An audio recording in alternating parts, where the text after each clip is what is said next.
po të hapësh televizorin ose dhe të dalin parlamentin shqiptar, është gjëja më mbytëse për një komp.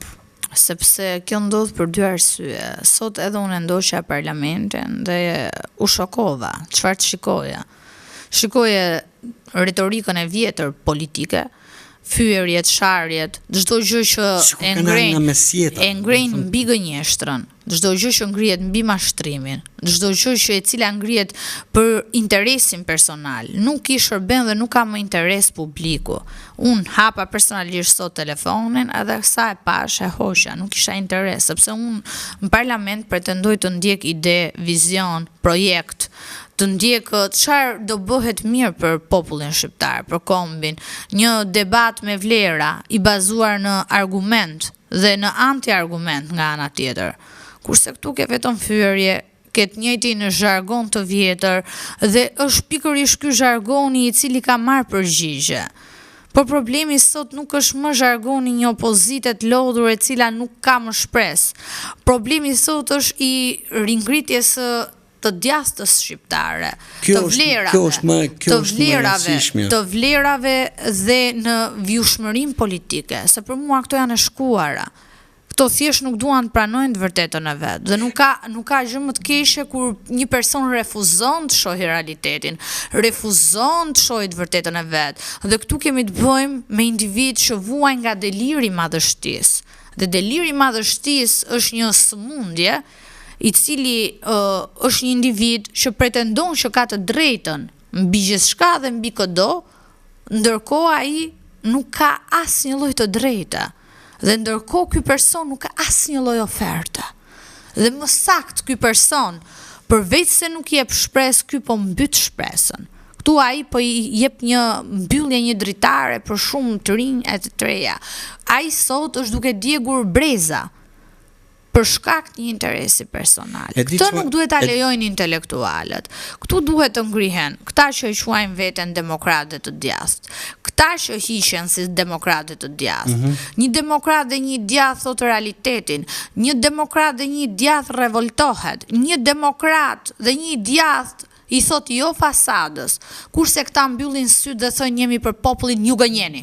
Ju jeni për interesin tuaj personal, ju jeni për karriken tuaj personale, ju jeni për t'i thur lavde padronit 30 vjeçar të Partisë Demokratike. Ju nuk jeni aty për popullin. Se po t'ishit juve aty për popullin, do ishit ju sot parët që do t'i kërkoni dorëheqjen personit që vuri Nenin Basha, që ngriti gjitha të foltore dhe bëri gjitha të rëmujnë për Shqipëri, për të thënë që kryetari kur humbet zgjedhje duhet dorëhiqet, por kjo gjë duhet funksionoj të gjithë të tjerët përveç se tek ai vet. Sepse ai vet nuk pranon asnjë zgjedhje që humbet përveç se po t'i fitoj vet. Po kjo nuk ndodh, sepse ky popull ka vendosur mos të kthehet në të kaluarën, por ky popull ka vendosur të shohë përpara pa par pas. Dhe këtë e ka lënë duke par pas. Tek e shkuara vet, dhe tek ajo shkuar ka ngelur në regresin e vet. Është i kapur, tani unë mendoj që është i kapur. Ja kam thënë këtë emision. Unë mendoj që ai fitoi duke humbur dhe luftoi për të humbur. Për veten e tij ai është fitues. Këtu mos kesh kuptohen. Mund ta thash edhe çfarë, këtu humbi populli, nuk humbi ai. Ai vetë sa herë të fitoi ti i dyti, ai është i fituar. Është më se saktë. Ai edhe në 2029 PS-ja atë do të jetë në krye. Atë do të jetë në krye sepse ai gjithmonë do luftoj të jetë i dyti.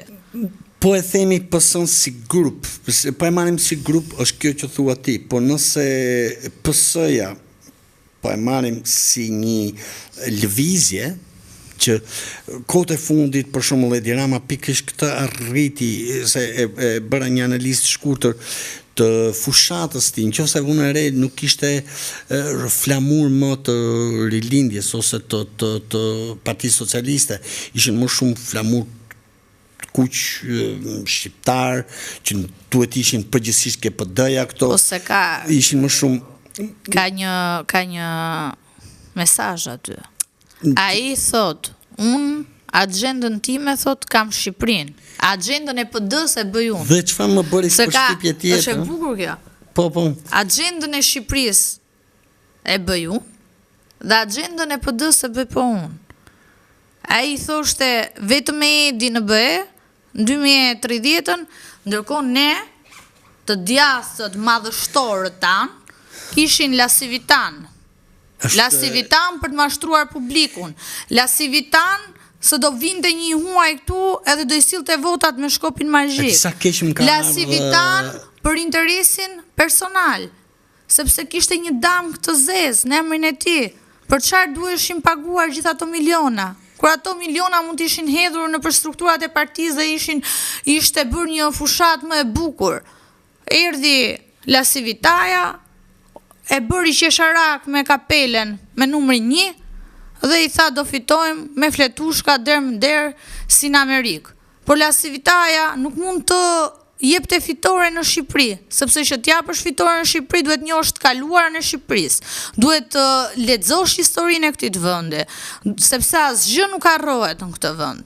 Vuajtjet e këtij vendi, problemet që kanë qenë me institucionet e drejtësisë. Lasivitaja këto gjëra nuk i njifte, jo se nuk donte, por nuk ishte shtetas shqiptar. E qartë. Dhe hallin e shtëpisë tënde e di ti, nuk e di kom shiu. Ajo që më shqetësoi ke ishte një video shkurtër e Lasivitas, se thash ne kemi 2 rrugtime të ndryshme, ti ke rrugtimin shumë të vogël nga çfarë un kam ardhur, natyrisht mosha e gjitha, dhe më shqetësoi ke ajo video shkurtër që i bën ca gazetar. Që tha i dukesh si gjë e madhe, tha të vija unë aty. Bravo. E di sepse retorika e PD-s është ngritur mbi mashtrimin. Dhe duke sill Lasivita nga ande, menduan që do mashtronin popullin. Po ishte një ulje edhe për Shqipërinë si Shqipëri, sepse këtë jo, ajo nuk ishte ulje për Shqipërinë. Sepse ai tha në Shqipëri, tha. Në Shqipëri ai e tha propozitën, Të kuptoj, po është duhet e tha propozitën. Bota nuk njeh opozitë, bota njeh Shqipëri. Pra, kur opozita si mund të them djegë, boe, flete, kështu. Bota, do të kundërshtoj me vërtet, siç thua ti nuk njeh opozitë, njeh Shqipëri. Ajo na që e njohi Shqipërinë erdhi këtu dhe tha unë nuk vi në emrin e administratës amerikane. Jo e kuptoj, ai u tregu jashtëzakonshëm. Problemi është që ajo damk, sepse në 2013 kam qenë andej në Angli dhe çdo person nuk e di a ke njoft persona për shembull kanë jetuar i kohë gjatë jashtë dhe ajo çfarë vinte nga Shqipëria, domethënë mesazhet që vinin nga Shqipëria kur dinin BBC apo në ITV ose një tjetër, ishte aq e turpshme ose nëpër gazetat lokale, ishte gazetat londineze, ishte aq e shumtuar sa nuk e ke idën sa e ndjeje veten, domethënë në çdo lloj vendi shumë vetë thoshin o jemi italian apo jemi diçka tjetër, por mos më thonë që jemi shqiptar, sepse për Shqipërinë domethënë ishte zero respekt. Dhe mbaj mend vitin 97 dhanë një fragment këto nga Shqipëria, duke gjujt njerëzit në automatik në ajër dhe thoshin kujt po i gjujnë, dhe ja pret ai tjetri, sepse edhe çik me humor ata tha po i gjujnë Zotit, tha që kanë lind në advent. Do më gjë më turpshme nuk ishte. Pra për çdo prind ose çdo njeri që ndërto jetën jashtë ishte një ofendim i jashtëzakonshëm të ishe shqiptar. Më kuptoj, ishte një ndrydhje. Kurse tani themi drejtë me gjithë gabimet që ka bërë Rama, është një fakt krenarie. Ka ecur përpara, madje ne kemi bërë një vend nga vendet më të vizituara turistike. Dhe gjëja tjetër është pas përparime, nuk mund të themi që Shqipëria ka njollën e zezë dhe është delja zezë e Ballkanit. Dhe të dalin këto pjesë të Lasivitës janë tepër shëmtuara, paktën për mua, po them